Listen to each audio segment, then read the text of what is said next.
Welcome back. Today I'm going to walk you through preparing a memorandum for record. When you go to OCS or while you are a part of the Show Me Gold program, you will need to write a memorandum, a correctly formatted memorandum, requesting anything that you need.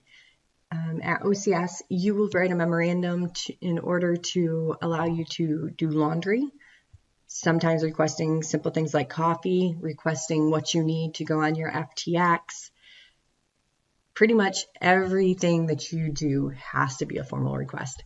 So for us here at the Show Me Gold program, one of the big things is if you need to miss drill, if you want an exception to policy, anything that you are looking for that needs my approval or approval from cadre is going to be a memorandum for record. And this is just to help you understand the process, make sure that you know how to correctly format memorandums, and again, get you in that mode and mindset that when you want or need something, it has to come from a memorandum for record. This way, when you go to OCS and somebody hands you a blank sheet of paper, you will be able to, from memory, write out a memorandum for record. Now, don't let that intimidate you, because at OCS, they also provide you with a war room that has doctrine in it. They have a computer lab, but before you can go to the computer lab, you're probably going to have to write a memorandum for record. It's also important to note, unless they've changed things, when you go to OCS, they are going to have a bulletin board, just like the bulletin boards you see down our hallways. And there are going to be memorandums on those bulletin boards. Remember that, because if you are the company commander or the XO, or you are the first sergeant and you have to write a memorandum and submit it to your OCS cadre, nobody said you can't look at one of the memorandums on the bulletin board, right? So make sure that you're working smarter, not harder, but also make sure you know how to do it so you don't have to do random exercises because you failed to properly prepare. So here we go. Your terminal learning objectives. Bottom line, at the end of this, you are going to compose a memorandum for record and you'll submit that to me and I will print it out. I will use a red pen. I will circle the errors. I will hand it back to you and you will continue to reformat it. So once you start your memorandum, make sure you're saving it in a location that you know where it is. Don't save multiple versions. So when you go and you do an edit on it, make sure that when you make that edit, that's the only copy you save. So it will take you less time of going back and forth of submitting the memorandum, getting it back, and having to revise it. I have had students that were able to look at this PowerPoint with zero instruction from me, no verbal cues from me. They read the PowerPoint, they followed the directions, they read the 4 to 5 pages that I provided in the pamphlet, and they produced a very well-written template. Your lesson administration information, evaluation, you will write a memorandum. If you're taking this as part of the NG military science courses, you'll have a quiz. If you're doing this as part of your requirement just period with the Show Me Gold program, everybody does this in their first semester. I know that a few students are behind with this because of training and time constraints. So after this, everybody should be caught up.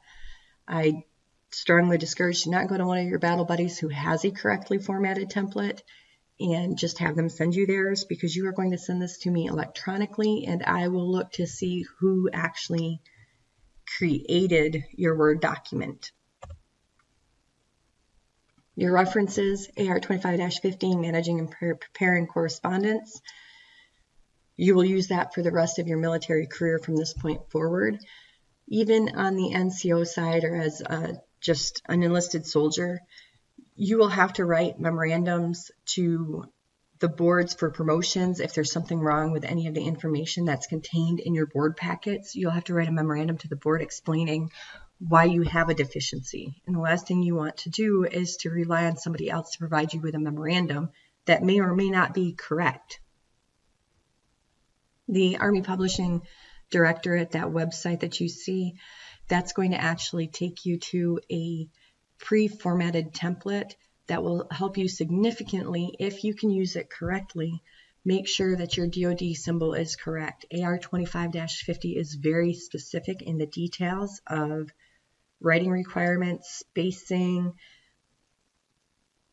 and how you write your memorandums. So the DoD symbol is a 1-inch by 1-inch square, and making sure you have that up in your heading correctly and that your address at the head of your memo is sitting in the correct location. Sometimes that gets a little tricky. So this will help you make sure that every time your information is correct. This is the standard for Army writing. Just again, everything that you write for the Army should be understood in a single rapid reading, free of errors in substance, organization, style, and correctness. With the Army writing style, one of the key things is you want to stay away from big wordy words. You want to keep everything condensed down into something that's really simple and easy to read. I have read documents written by senior leaders, and the intent in the audience is the junior enlisted soldiers. When they start getting very verbose and using big words and words that you have to look up the meaning to, it gets lost in translation. If you want to be effective, you want to make sure that your audience can understand what you're writing, what you're saying. So you want to keep it very simplistic and make sure that your words and stuff that you're using would be understood essentially by a high schooler.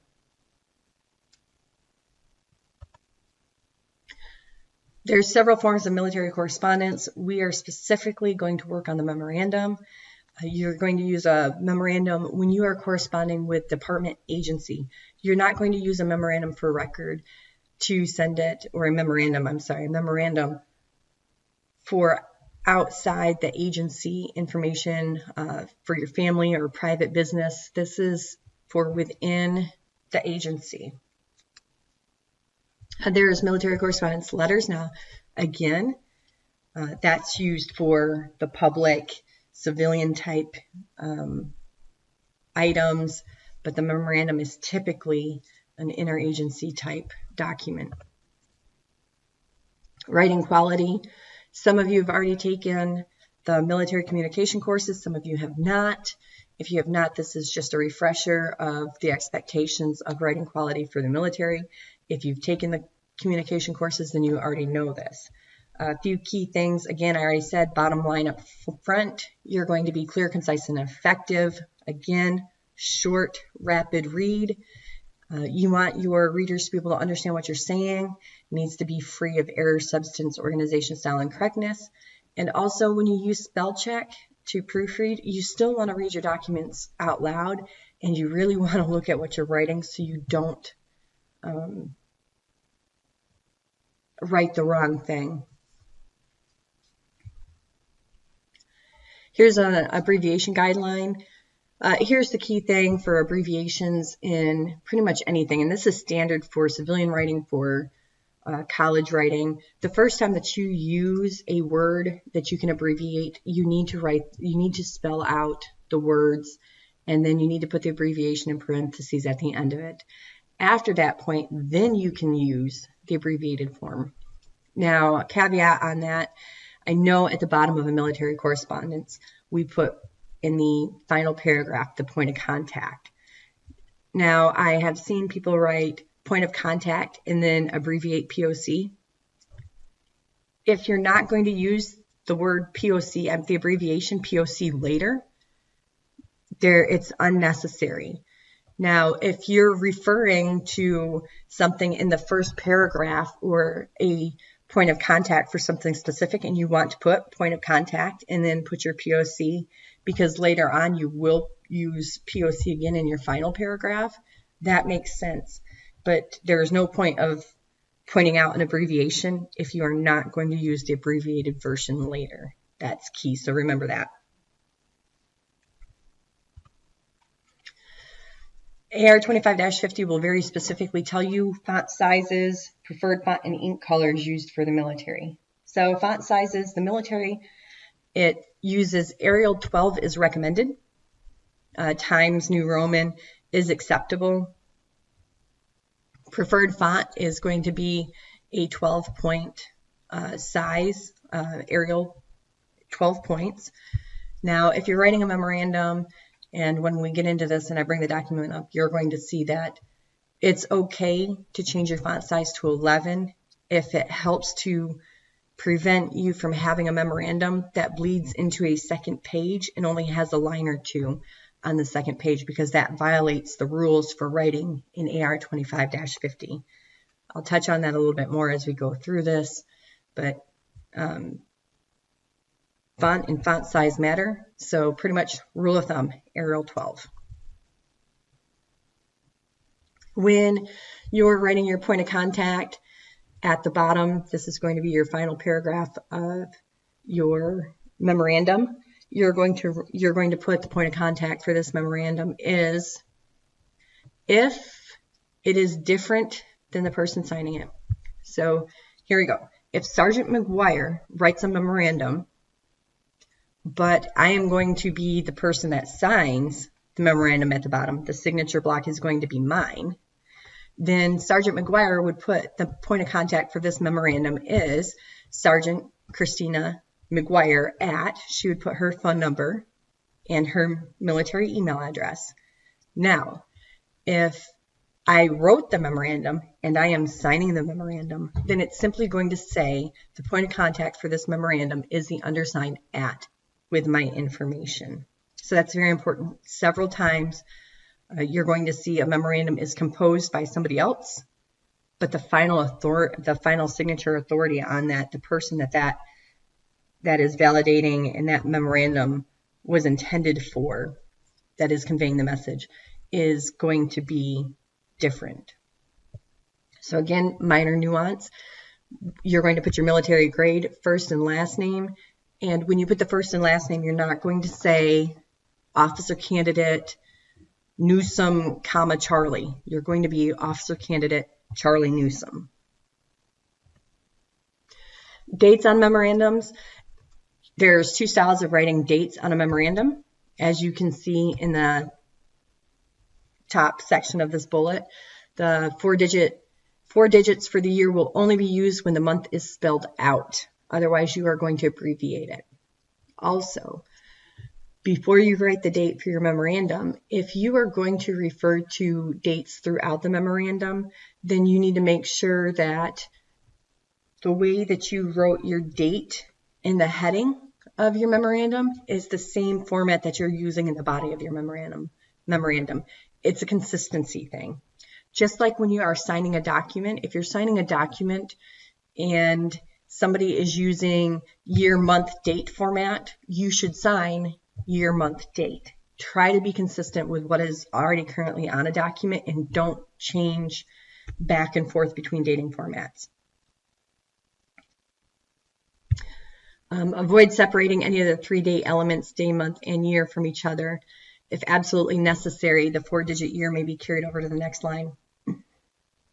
What it's saying is when you come to the end, to the far right of your memorandum, and say the last words on line number 5 are January, you don't want the number 1, 2013 to be carried over to the start of the next sentence in your paragraph. I'll show you this in a visual presentation in a second. Military time, make sure that you are following the military time format. If you're writing a letter, use civilian format. If you notice on these slides, typically I'm referencing where exactly in AR 25-50 you find the information. So this is actually in Chapter 1, Paragraph 24. References are listed in the first paragraph of the correspondence. For the most part, you're not going to deal with this until a little bit further down in your career. However, it's really good to know and understand that references would consume your entire first paragraph.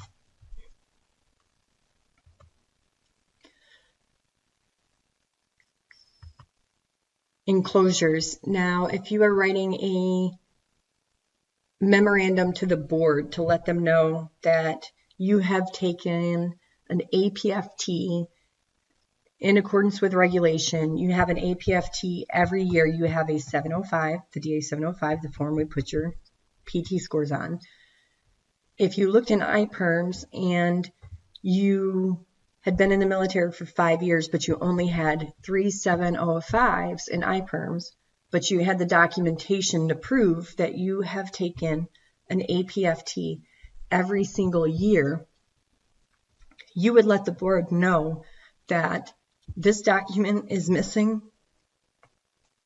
in your I-PERMs, and then you would include it as an enclosure as part of your memorandum. So you would put my DA 705 for year 3 and 5 is attached, see enclosure 1. Again, you can get into this a little more detail for the most part for what you're going to do for me, what you are going to do for OCS. You typically aren't going to use enclosures, but you should know how to use them and where they go.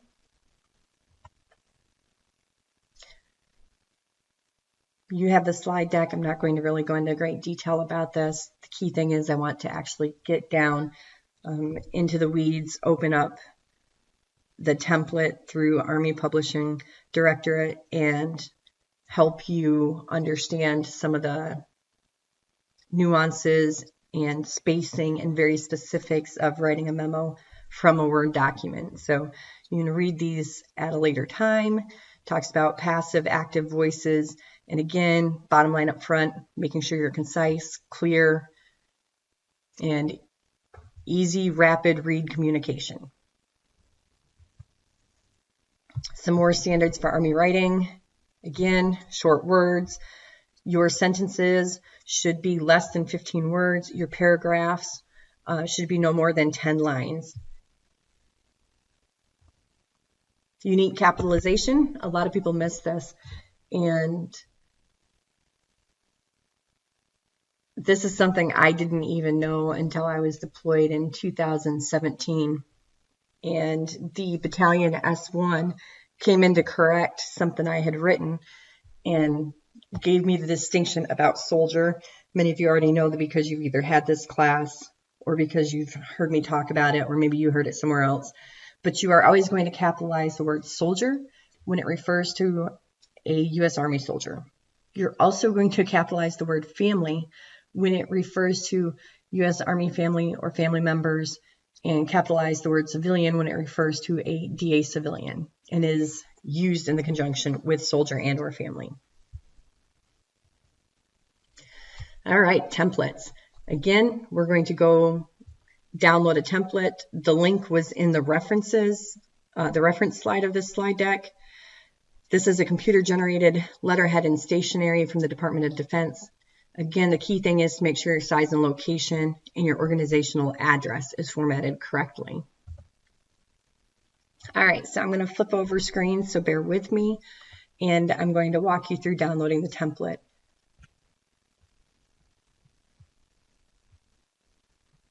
All right, so here we are at armypubs.army.mil. You do not need a CAC to get into this information, nor do you need it to download it. There are a lot of publications that you can access without a CAC. The ones that you are unable to access without a CAC, it's usually due to the fact that it has some kind of restriction for foreign disclosure. What does that mean? It means that it has information that the military is trying to keep out of foreign hands because it has to do with tactics, techniques, procedures. Oddly enough, if you look at the TC 25-26 for map reading and land navigation, there is a foreign disclosure on that because it goes into details about our GPS systems. So you can't just download that pub and put it on the internet for anybody to access. Now, the majority of this is the majority of the doctrine available online through random sources because people have violated that? Absolutely. From here, you're going to go to Tools, Publishing Resources, scroll down to the bottom to DA Letterhead. Now, you really need to read the prompts as you're trying to save this once you get to where you are composing your letterhead. So save this to your desktop. And let's open it. All right, make sure that you enable editing at the top. All right, so there's two ways you can do this. You can go through and you can type in the information in your prompts, and that's what we're going to do. So we're going to type in our organizational title. We're Missouri National Guard. And we are Det 9, Missouri Recruiting and Retention Battalion. Oops. Retention Battalion.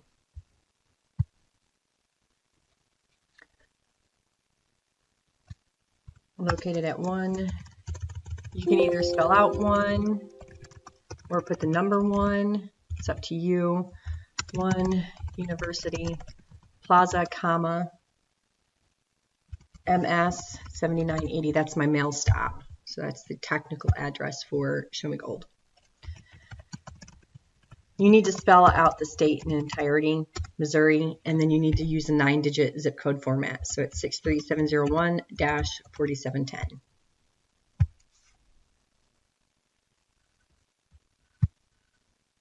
All right. Would you like the reply to the attention of the lines? No. If you select yes, it's not incorrect. It's just going to have a couple extra lines on your memorandum. If you're not going to use it, if you don't need a reply to and attention lines on your document, just hit no. If you're not printing on recycled paper, just put no, do not insert the recycled paper logo. Make sure you read this. A lot of individuals struggle with this template because they do not read the prompts. They just go in and they save it and they expect everything they put in is just magically going to appear. So we're going to tell it, okay. Now your document went blank. If you had read that little blurb, it said go to the file on your computer. So let me minimize this and pull it over so you can see it. Go to File, and then open up the document. This is the document as it just saved when it went blank. Okay, now that we have a properly formatted header that has our information, organization title, our address, everything looks good. Again, remember, you're going to spell out the state of Missouri and use that 9-digit zip code. Your Department of Defense logo is correctly positioned.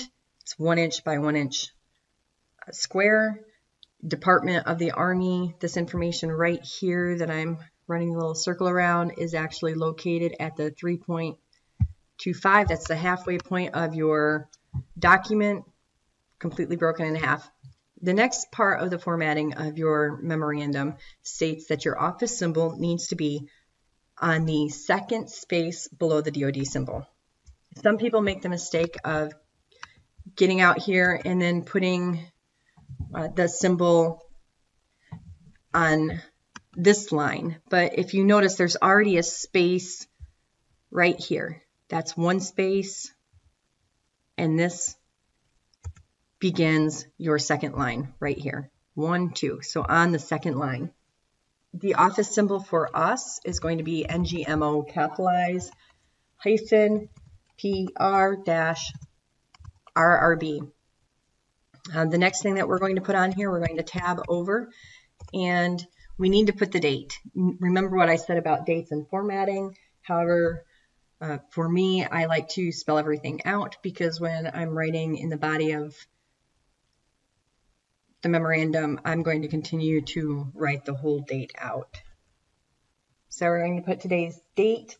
We're going to go 17 April 2020. Okay. In accordance to AR 25-50, you need to have your date end flush to the right side.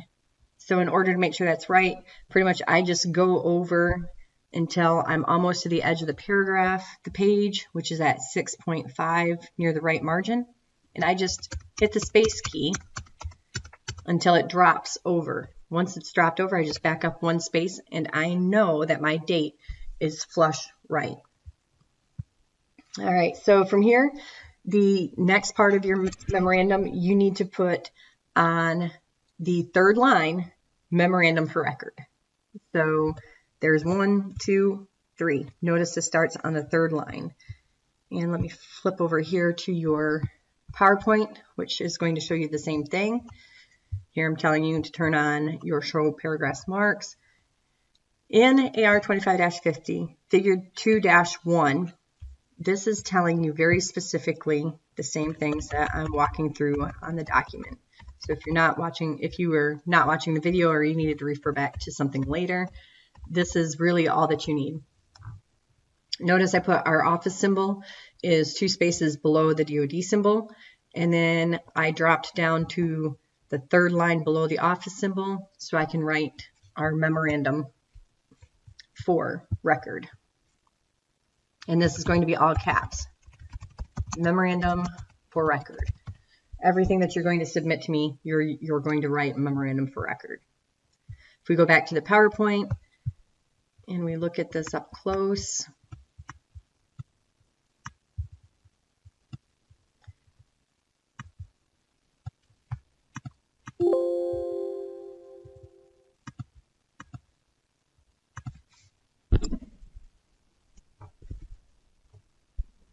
all right, if you look at this up close, your subject line is going to be 2 spaces. Start on the second line below your memorandum for. And again, if you look at this figure 2-1, it's telling you this very specifically in the verbiage.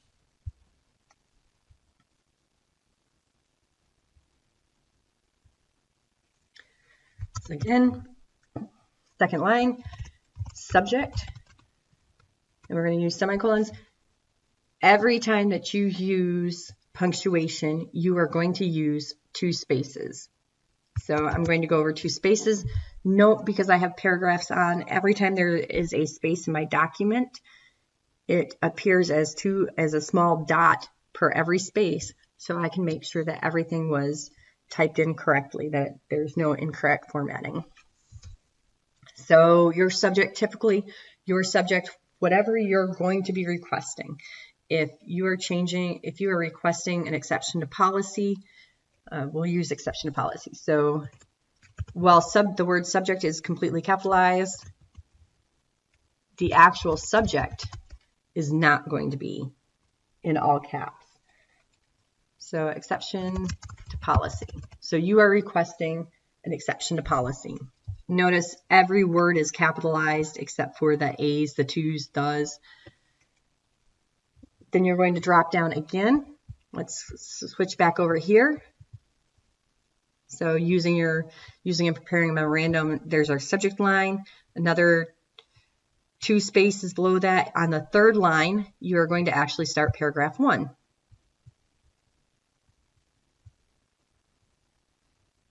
So 1, 2, 3.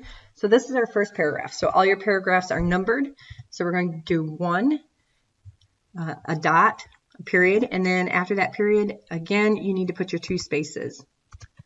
And you see that it just kicked everything over. How do you bypass that?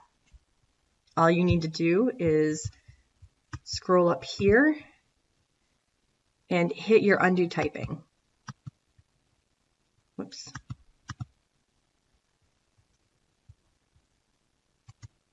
Once you hit undo typing, you'll be able to retype that in and it will not auto format to shift all of your numbers and your paragraphs over. So I'll do that again so you can see what I've done. 1 period, space, space. So you can hit undo up here and it'll allow you to space over. Or you can hit 1 period, space, space. See this little icon here? You can do undo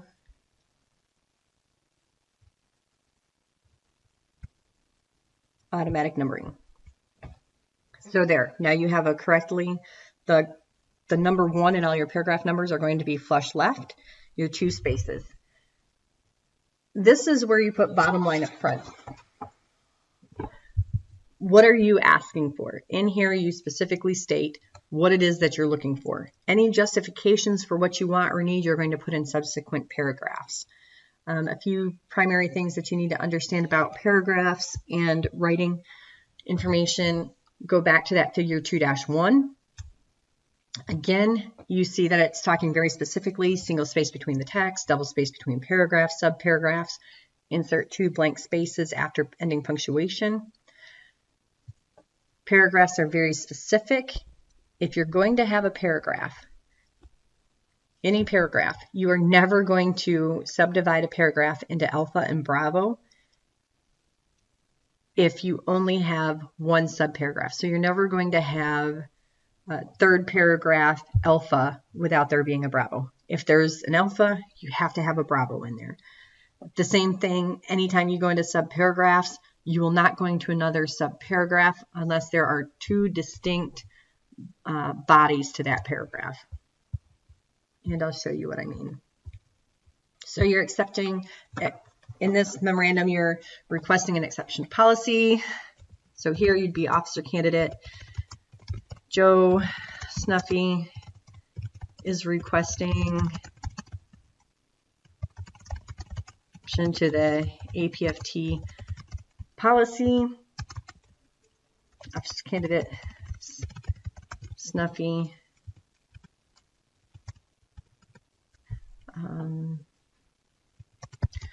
will take the for record APFT on X date. So remember with our dates, whatever date I put in there is going to match that. Write out the full month in the 4-digit year because that's what I used up here. So we'll just put in a fake date here just to simplify it. 20 April 2020. So for this memorandum, Joe Snuffy is taking the APFT at an alternate date or is requesting that he is given an APFT on a specific date that is not the date that maybe I have scheduled. Maybe Joe Snuffy was wanted to reduce the number of times that he had to come to PRT based on PT scores. Maybe he knows he raised his PT score and he would like to get a diagnostic APFT in order to get out of conducting PT 2 or 3 times a week so he could appear once a week because he knows he's going to knock it out of the water. So Joe Snuffy's taken the for record on 20 April 2020. Now notice if I would have put 20 APR 20, that would be contradictory to what I said about making sure that you consistently use the same format throughout your memorandums. So we won't do that. All right, so maybe Joe Snuffy needs to now justify why he is going to take this APFT. Okay, so in that, we're going to go to paragraph 2. No, paragraph 2 is going to start, there's going to be a space between your paragraphs, so it's going to start 2 lines below the first one. Paragraph 2. And we're going to put out the reasons why Joe Snuffy needs to take this APFT.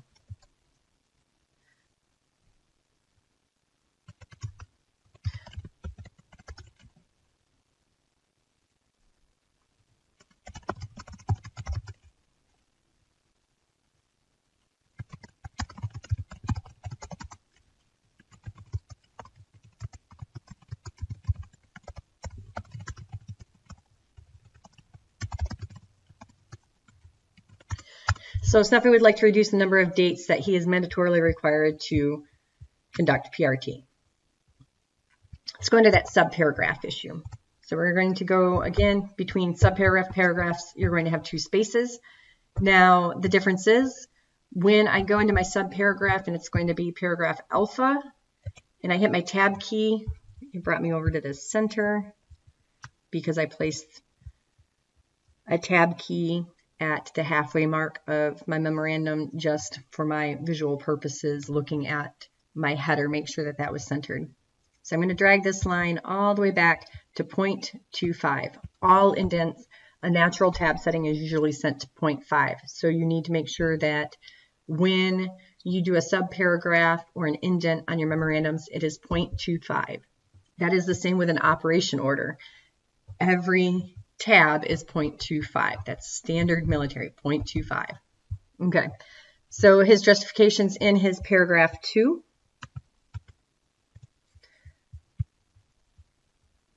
We're going to go alpha, 2 spaces automatically formatted in there.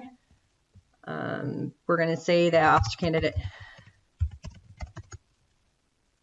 Snuffy has been working on PRT 5 times a week, conducted a self-diagnostic, scoring 80 in each event. So the officer candidate is giving me justification why he should get my time and my staff's time of hosting an APFT for him. So he's telling me that he's worked out our alpha paragraph, and it has carried over to the 0.25 because that's what I said all of our tabs need to be. Our indents are following that. We don't want that hanging indent. This line needs to be justified to the left side, our left margin. If you scroll up here and you grab a hold of the bottom of this little hourglass looking tab,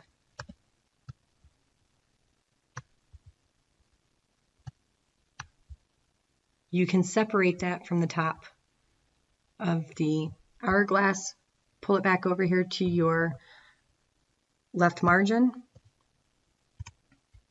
hit your backspace, and now your indent is carried over to the left side of your document.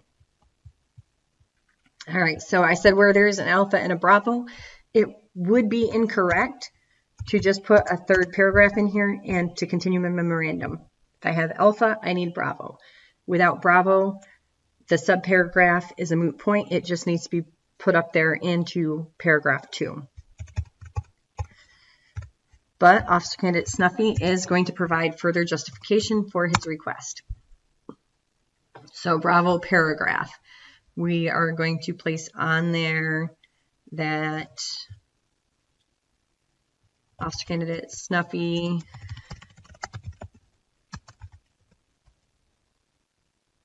will coordinate with Sergeant Hill for a date and time to conduct the APFT. Again, 2 spaces between everything. I'm going to put C.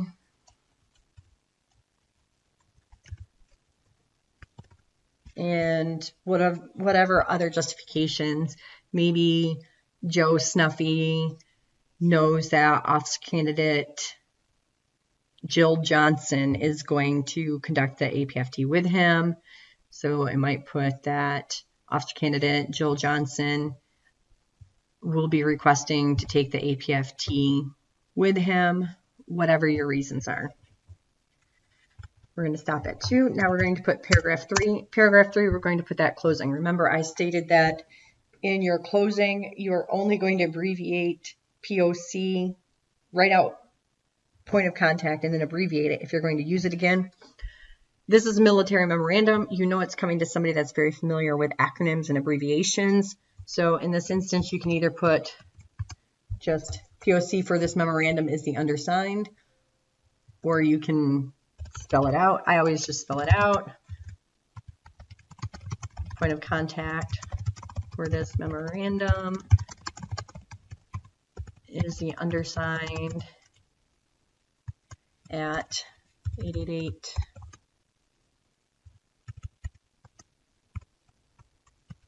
the phone number for them, or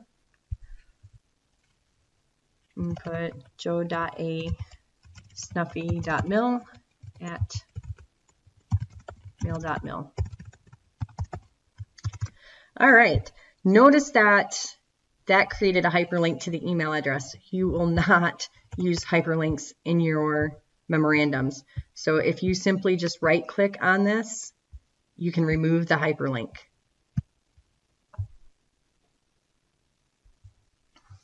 Scrolling back and relying on figure 2-1.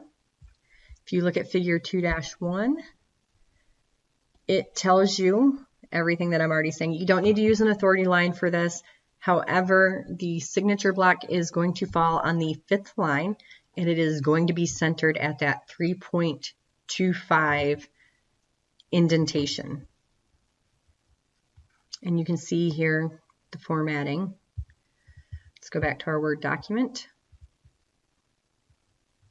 All right, we need to go down 5 spaces. 1, 2, 3, 4, 5. Okay, so we're at the 5th line. If you bring your cursor up here to the top and you place a little tab key here, you should be able to tab from here, and you are at 3.25. So you know that you are entirely centered when you start your signature block. For the signature block, your name is going to be in all caps at this point. So we're going to put Joe A. Snuffy. Hit enter, tab over again. Now at this point in your memorandum, you are going to put your branch. So Joe Snuffy, for all intensive purposes, you're going to put your rank. You're an officer candidate, so you're going to put officer candidate. Now you're going to use 1 space. After your 1 space, this is where you can violate the rule of 2 spaces between each punctuation. Here it's going to be simply just 1. Again, let me pull up and you can look at the example. 1 space. General officers and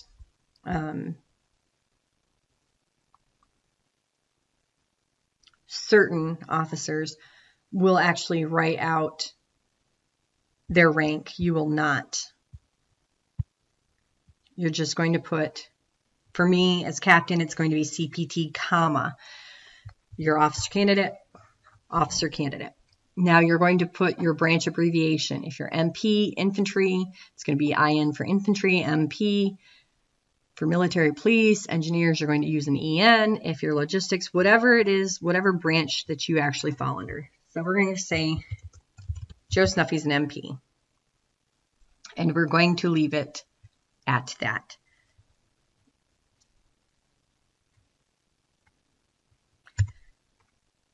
And we're going to go over, we're going to tab over, and this is going to be your duty title. For me, I'm the officer in charge, so I put officer in charge. This line is not all caps. Neither is the second line with the OC and the MP. Those are capitalized simply because abbreviations are capitalized. Notice on the PowerPoint slide that figure 2-1, Colonel was not, let me see if I can find another one.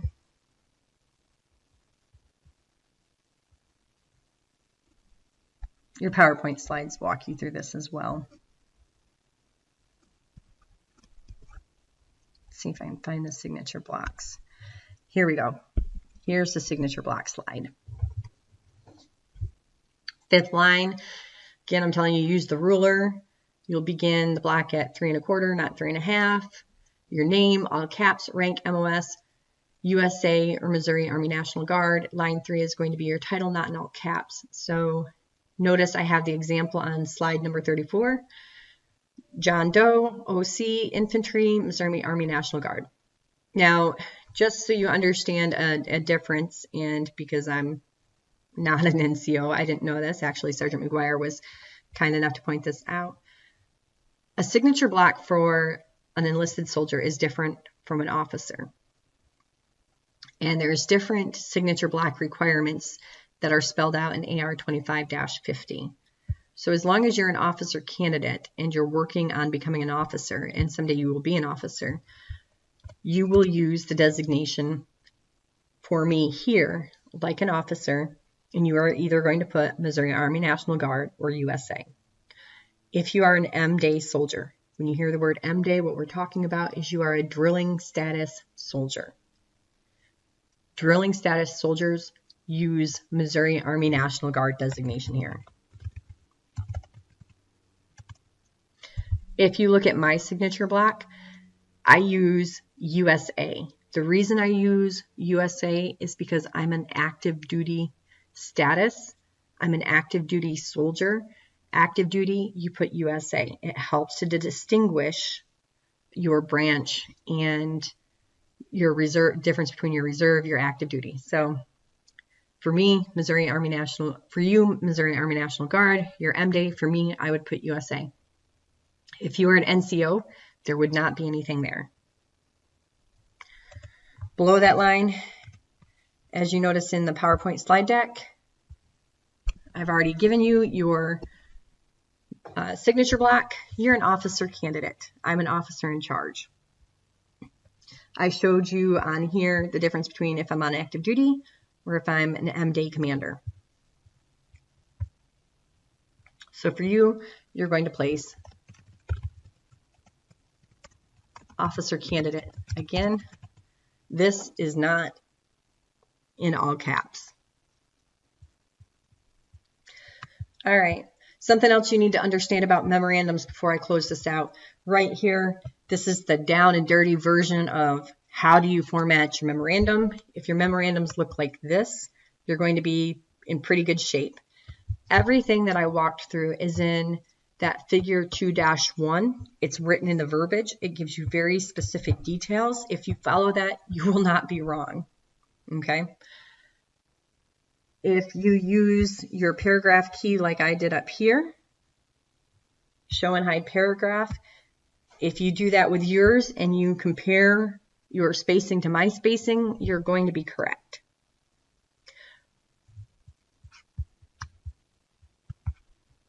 All right, there's your memorandum. Save it, send it to me. Again, your PowerPoint slide deck. It's a very fast read, 47 slides. I won't go through all of it. I expect you to read that information and know it. Great information, but you should be able to walk through and develop your memorandum for record without issue. I address every key component known as develop on here on slide 31, develop a memory tool for OCS. You'll have to draw a memorandum for record on a blank sheet of paper. So figure 2-1 notes that something begins on the second line, For me, it's easier for me to remember spacing between, that it's 1, 2, 1, 2, okay? And that's the number of spaces between lines. You have a good sample on here. Again, this shows you the screenshots of the heading for your memorandums with me. Shows you your spacing. You have a sample of your signature block, and your PE requirements are on here. Your check on learning, your zip code format. Remember, you are using a 9-digit zip code. Cape Girardeau is 63701-4710. This is selecting the correct formatting for punctuation and spacing below.